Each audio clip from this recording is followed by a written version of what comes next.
گاؤں میں خدا بخش کا ایک چھوٹا سا پیارا سا گھر تھا۔ وہ کسان تھا۔ اس کا ایک باغ تھا۔ باغ کے آخری کونے میں ایک بہت گہرا کنواں تھا۔ بیچارہ کسان پانی اوپر کھینچتا اور پھر اس کو باغ کے پودوں میں ڈالتا تھا۔ ایک سال بالکل بارش نہیں ہوئی۔ سورج بہت گرم تھا۔ کسان نے اپنے باغ کی طرف دیکھا اور کہا، اگر پانی نہ ملا تو میرے پودے مر جائیں گے۔ مجھے ان کو پانی ضرور دینا چاہیے، لیکن پانی تو اب بہت گہرا میں اتر گیا ہے۔ میں بہت بوڑھا ہو گیا ہوں اور موٹا بھی۔ بہت محنت کا کام ہے۔ مجھے کیا کرنا چاہیے؟ یہ سوچتا ہوا وہ سڑک کے کنارے بنی ہوئی چار دیواری تک آ گیا۔ وہ تھک کر ایک درخت کے نیچے بیٹھا ہی تھا کہ اس کے کان میں خسر پسر کی آواز آئی۔ کوئی اس کا نام لے رہا تھا۔ کسان کے کان کھڑے ہو گئے اور وہ غور سے ان کی باتیں سننے لگا۔ وہ دونوں باغ کی دیوار سے ٹیک لگائے بیٹھے تھے۔ انہوں نے کسان کو نہیں دیکھا تھا۔ ایک آدمی نے کہا، خدا بخش اور اس کی بیوی ٹھیک 9 بجے سونے کے لیے چلے جاتے ہیں۔ ہمیں کم از کم 2 گھنٹے اور انتظار کرنا چاہیے۔ پھر 11 بجے ہم دیوار میں ایک بڑا سا سوراخ بنا لیں گے۔ اس سوراخ سے گزر کر میرا چھوٹا بیٹا اندر جائے گا اور دروازہ کھول دے گا۔ اس کے ساتھی نے پوچھا، کیا خدا بخش کے پاس بہت ساری دولت ہے؟ ہاں، کیوں نہیں؟ دوسرے آدمی نے بتایا۔ اس کے پاس بہت سارا سونا اور ہیرے جواہرات ہیں جو اس نے اپنے گھر میں ایک بڑے صندوق میں رکھے ہوئے ہیں۔ وہ بہت امیر آدمی ہے۔ اوہو، یہ تو بہت اچھی بات بتائی تم نے، پہلے نے خوش ہو کر کہا۔ خدا بخش گھر چلا گیا۔ اس نے اپنی بیوی سے کہا، آج رات ہم ٹھیک 9 بجے کھانا کھائیں گے۔ اس نے اپنا سارا روپیہ سونا اور ہیرے جواہرات اکٹھے کیے اور انہیں اپنے پلنگ کے نیچے چھپا دیا۔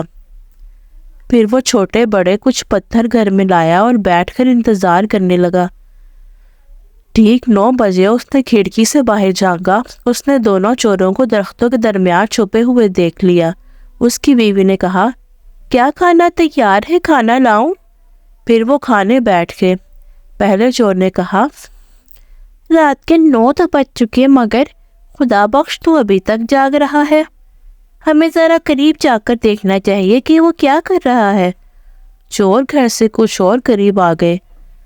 ایک چور نے کھڑکی سے گھر کے اندر جھانکا اور بولا، وہ تو کھانا کھا رہا ہے۔ خدا بخش نے چوروں کی آہٹ سن لی تو وہ زور زور سے بیوی سے باتیں کرنے لگا۔ وہ بولا، میں نے سنا ہے آج کل بہت چوریاں ہو رہی ہیں۔ اس علاقے میں کچھ چور آ گئے ہیں۔ انہوں نے میرے دوست علی کا سارا سونا اور جواہرات چرا لیے ہیں۔ ارے، پھر تو ہمارے گھر بھی آ سکتے ہیں۔ اس کی بیوی گھبرا گئی۔ خدا بخش بولا، ہاں، وہ آ سکتے ہیں۔ ہمیں اپنا سونا اور ہیرے جواہرات کسی ایسی جگہ چھپا دینی چاہیے جہاں سے کوئی انہیں نکال نہ سکے۔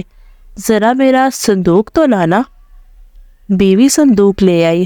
خدا بخش نے چپکے سے بیوی کو پتھر جمع کر کے دیے اور اس کے کان میں بولا، یہ ہمارا سونا اور ہیرے جواہرات ہیں۔ پھر زور سے بولا، پہلے مجھے سونے کی اینٹیں اٹھا کر دو تاکہ میں انہیں صندوق میں رکھ دوں۔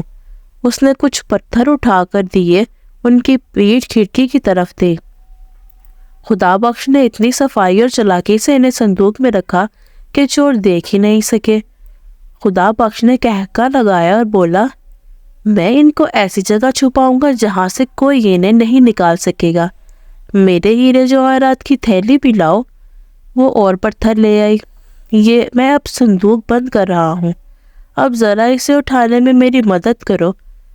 خدا بخش اور اس کی بیوی نے صندوق اٹھایا اور باہر نکل کر باغ کے کنویں میں ڈال دیا۔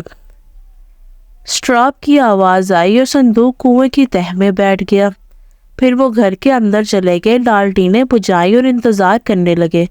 پہلا چور بولا، انہوں نے تو اپنا سونا اور ہیرے کنویں میں چھپا دیے ہیں۔ اب وہ سونے چلے گئے ہیں اور بہت جلدی سو جائیں گے۔ تھوڑی دیر بعد خدا بخش نے چپکے سے کھڑکی سے باہر جھانکا تو دیکھا کہ چور کنویں کے پاس کھڑے ہیں۔ پہلا چور بولا، ہمیں کنویں کا پانی نکالنا چاہیے۔ ویسے بھی قحط کا موسم ہے، زیادہ پانی نہیں ہوگا۔ جب پانی کم ہو جائے گا تو میں کنویں کے اندر اتروں گا اور صندوق نکال لوں گا۔ انہوں نے کنویں سے پانی نکالنا شروع کر دیا۔ ایک چور پانی اوپر کھینچتا اور دوسرا اسے باغ میں جانے والی نالی میں ڈال دیتا۔ کنویں میں بہت سارا پانی تھا۔ وہ دونوں پوری رات پانی نکالتے رہے یہاں تک کہ صبح ہو گئی، مگر وہ ابھی تک مصروف تھے۔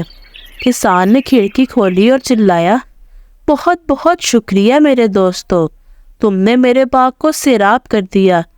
کنویں والا صندوق پتھروں سے بھرا ہوا ہے، پولیس کے سپاہی آ رہے ہیں، وہ سڑک تک پہنچ گئے ہیں۔ اللہ حافظ میرے دوستو، تمہارا ایک بار پھر شکریہ۔